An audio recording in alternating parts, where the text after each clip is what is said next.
Siswa Pasca Sarjana UIN Mataram yang mengangkat tema tentang child free. Kita akan diskusi sedikit tentang hal itu. Kalau ada responden yang ingin memberikan pertanyaan, ingin menanggapi, dipersilahkan. Ya, jadi langsung kita akan dengarkan paparan Saudara Muflihul Wafa terkait child free dalam perspektif hukum Islam. Oke, terima kasih yang sudah bergabung.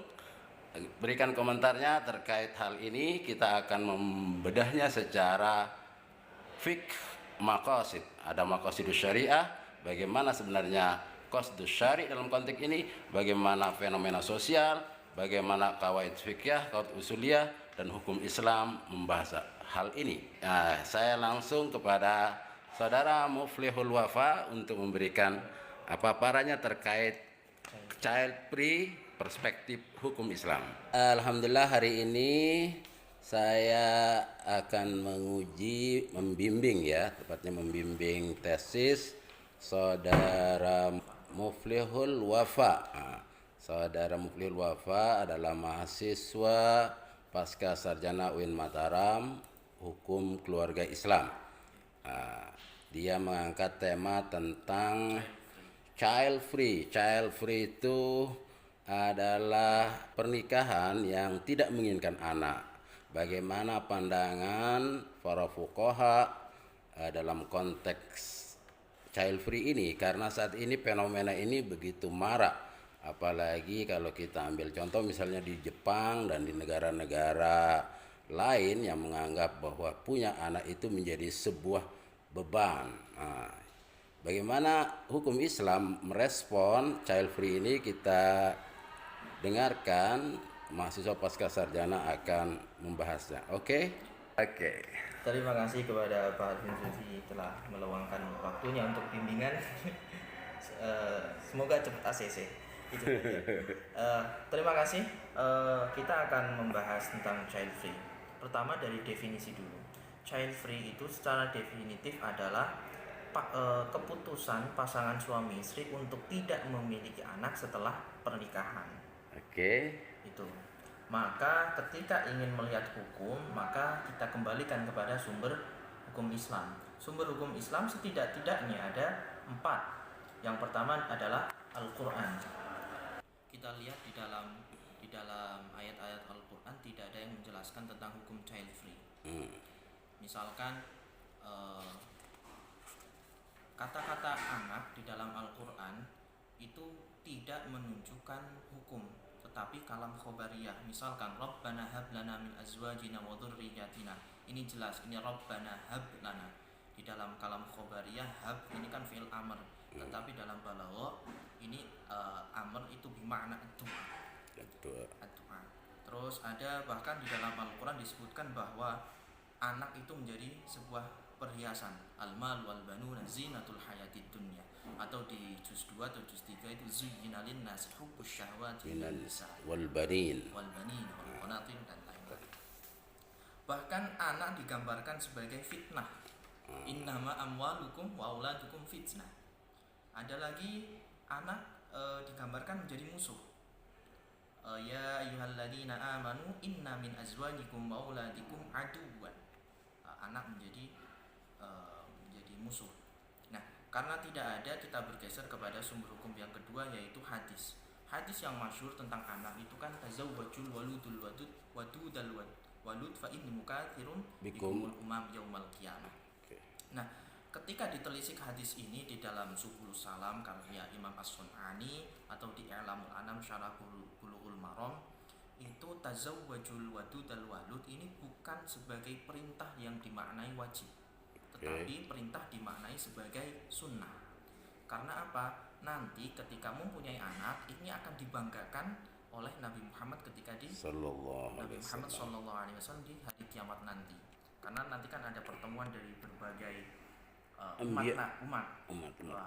Nanti Nabi Muhammad akan istilahnya pamer. Wah, ini umat saya banyak ini karena banyak anak begitu. Karena di hadis tidak ada, maka menggunakan yang ketiga adalah ijma. Oke.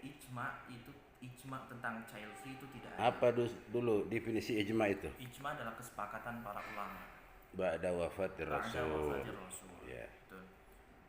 Bahkan hukum pernikahan saja itu menjadi ikhtilaf. Misalkan di dalam kitabul fiqh ala madzahibil arba'ah di juz 4 di Siapa pengarangnya? Abdurrahman Al-Jazairi. Al-Jaziri. Al-Jazairi. Dari Jazair ya. Iya, Jazair. Di awal-awal bab itu adalah hukmun nikah. Nah, di situ ikhtilaf. Berbagai macam pandangan dari madzahibil arba'ah. Ada bahkan ditafsir. Ketika begini-begini maka haram, ketika begini sunnah dan lain-lain. Oke. Karena tidak ada ijma, jadi kita Ya, jadi mungkin cara baca dari hadis itu mungkin karena apalagi buat orang yang belum bisa ini ya, bisa membaca Arab gundul ya kan an-nikahu sunnati dibaca an-nikahu santai akhlak. Terus ya, karena ijma tidak ada maka beralih ke sumber hukum yang keempat yaitu adalah qiyas. Qiyas. Nah, kalau qiyas ini bisa. Qiyas itu apa? Qiyas itu menyamakan hukum yang menyamakan hukum asal kepada furu'. Ya, hukum asalnya Hukum asal sebagai kenapa? Sebagai apa hukum asal? Hukum asal sebagai pembanding. Terus? Sebagai Maqis. maqis alaih. Kan banyak ada asal, maqis alaih. Ada far'un. Ada far'un. Ada far'un. Okay. Nama-nama bisa beda. Oke. Bisa beda. Nah, ini child free ini dikiaskan kepada azl. Kunna na'zilu fi 'ahdi Rasulillah sallallahu alaihi wasallam falam yanha. Ma makna al-azl? Azl itu adalah mengeluarkan mani di luar rahim ketika klimaks. Coitus interruptus. Amin. Coitus itu ya coitus interruptus. Cari nanti di kamus. Oke, siap. Jadi mengeluarkan sperma di luar rahim ketika sedang klimaks. Itu azl. Nah, Salam. ilatnya adalah ilat yang azl itu adalah menolak kehadiran anak yang belum wujud. Azl itu azl dengan child free itu ada kesamaan ilat yang tadi. Nah, lalu terus ada di sini juga ada pembahasan bagaimana logika qiyas azl kepada child free gitu. Lalu setelah qiyas dengan logikanya maka ditemukan bahwa child free ini dibolehkan. Oke. Dibolehkan. Alasan utama pembolehan child free itu dari aspek sisi apanya? Dari aspek hadisnya juga. Ya. Hadis tentang child free tentang azl itu kalau azl boleh, kalau child free dikiaskan ke azl maka dibolehkan. Tetapi di dalam fikih sosial sendiri tidak hanya pembahasan fikih saja. Karena sifat fikih adalah legal formal, boleh atau tidak. Setidaknya masuk dalam al-ahkam al-khamsah, wajib, sunnah, mubah, makruh dan haram. Tetapi fikih sosial sahal mahfud tidak begitu. Jadi ada pertimbangan maqasidus syariah, ada pertimbangan maslahah mafsadah, sehingga ini tidak hanya legal formal saja. Misalkan keputusan untuk child free misalkan, kita lihat bahwa di dalam maqasidus syariah Imam Syatibi bahwa ada yang daruriyah, hajiyah dan tahsiniyah. Nah, menjaga keturunan, hifdzun nasl itu kan termasuk daruriyah. Tapi hifdzun nasl menurut Syatibi itu juga diperingkat. Jadi hifdzun nasl ada yang doruriyah, ada yang hajiyah, ada yang tahsiniyah. Nah, karena pertumbuhan atau proyeksi penduduk Indonesia sampai 2050 itu selalu bertingkat, eh, sampai 300 sekian juta, maka kostus syari atas pensyariatan mempunyai anak itu bukan masuk dalam kategori doruriyah lagi, tetapi tahsiniyah. Karena apa? Kostus syari atas pernikahan yaitu adalah memiliki anak. Tazawwaju walidun fa in mukathirun bikum. Itu kan kostus syari. Nah, karena kostus syari itu tidak masuk dalam kategori doruriyah. Siapa yang tidak memasukkan kategori doruriyat? Saya. Jadi Apa alasan utamanya sih Anda berani-beraninya mengeliminir qasdus syari atau menginterpretasi qasdus syari itu mengalami degradasi dari doruriyat menjadi tahsiniyat? Kehajiat, Pak. Makanya tahsiniyat jauh sekali melompatnya. Kalau hajat masih ini. Ada tulisan. Iya, oke. Bukan ke doruriyah, Ya, jadi kehajian. ya di garis bawahi ya. Bukan. Karena apa? Saya berani mengatakan bahwa ada degradasi dari doruriyah ke hajiat. Kenapa? Karena proyeksi BPS sendiri dari 2020 sampai 2050 penduduk Indonesia itu akan mencapai 333 juta. Jadi kostus syari atas pensyariatan nikah untuk memiliki anak itu terdegradasi dari doruriyah karena sudah terpenuhi setidaknya. Itu begitu. Lalu di sini didukung child free itu dibolehkan oleh Al Azhar sendiri.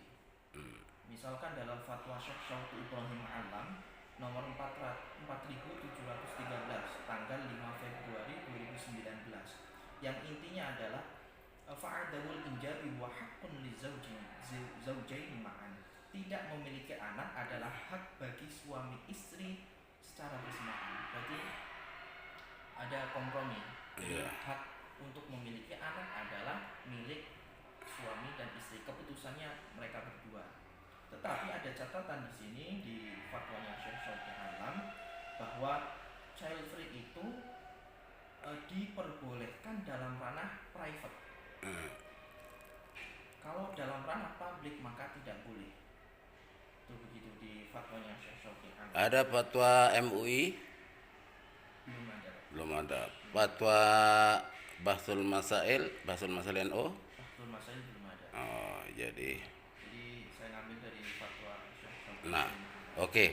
Dari fatwa dari Mesir itu kira-kira saudara setuju nggak atau ada yang perlu dikritisi dari fatwa tersebut? Ada. Di mana? Di sini dijelaskan bahwa wahadzal jawazu ala mustawal fardi amma ala mustawal ummati fala yajuzul man'ul mutlaq minal injab. Jadi kebolehan child free itu pada ranah private saja. Tetapi ketika publik maka itu mutlak tidak boleh. Nah, saya tidak setuju dengan fatwanya Syekh Syauqi Alam. Kenapa? Dalam ranah private, ya oke, saya setuju. Tapi dalam fatwa dalam publik ini saya kurang setuju. Kenapa? Karena bahwa orang-orang yang child free itu atau faktor-faktor itu faktor yang kompleks. Ada yang karena faktor ekonomi, finansial, lingkungan dan lain-lain, dan itu belum bisa menguatkan bahwa child free itu bisa menjadi ancaman. Jadi untuk publik itu diperbolehkan asal tidak ada propaganda. Misalkan orang yang child free mengatakan bahwa di dalam publik anak itu menjadi beban. Anak itu menjadi sebab kemiskinan. Nah, itu yang tidak boleh. Bagaimana pandangan saudara kalau seandainya child free itu dikiaskan dengan konsep vasektomi tubektomi, karena Ya. menurut saya bahwa vasektomi tubektomi itu pernah dihukumi haram oleh MUI. Ada fatwanya. Karena makosid child free, orientasi child free itu tidak punya anak. Sama aja artinya tidak orang yang berKB dengan vasektomi tubektomi itu tidak akan pernah ingin punya anak. Nah, itu haram mutlakon menurut fatwa MUI. Nah, kenapa Anda tidak mengkaitkan, mengkiaskan child free itu dengan konteks vasektomi tubektomi? Gini, untuk vasektomi itu orang yang child free dia memang tidak ingin memiliki anak setelah nikah. Sedangkan vasektomi itu adalah tidak ingin memiliki anak dengan memotong memotong apa? Memotong Jalur saluran spermatozoa saluran sperma. atau sehingga spermatozoa dan ovum itu tidak pernah bisa bertemu. Ya, karena itu sudah beda. Kalau sekedar child free dengan tidak melalui vasektomi maka boleh-boleh saja. Tapi kalau vasektomi hingga memotong maka itu haram. Itu sudah beda. Anda sepakat nggak apa pas child free ini adalah melanggar fitratullahi allati fataran nasa 'alaiha la tabdila li khalqillah.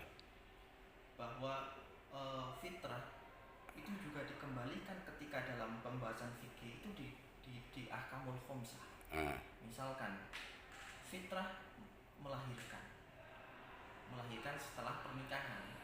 Nah, di dalam nas-nas itu tidak ada yang membahas itu, sehingga fitrah yang begitu tidak bisa diwajibkan di dalam ahkamul khomsah. Bahkan Alhamdulillah, misalnya al-adah muhakkam, adatnya, tradisinya, urufnya orang menikah itu punya anak.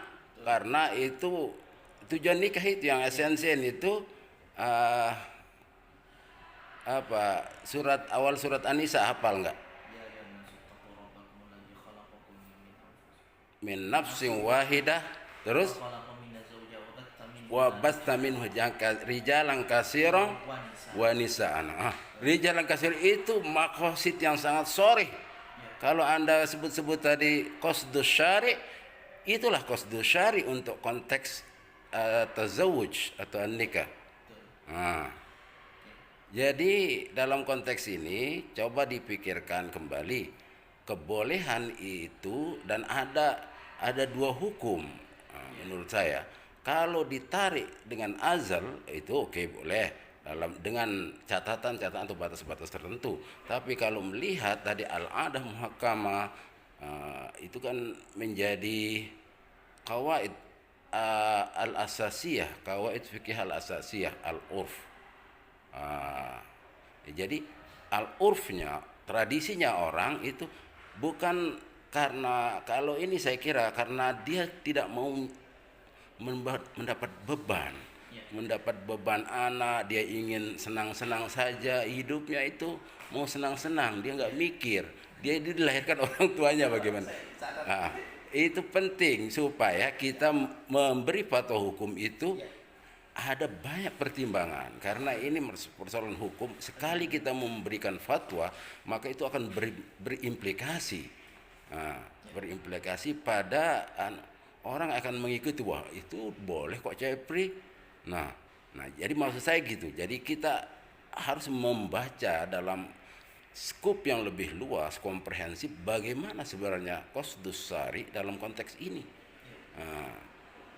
Jangan kemudian perubahan-perubahan sosial, anasir-anasir itu, al-awaid, itu kemudian mendominir sehingga kita digiring untuk memberikan fatwa yang membolehkan.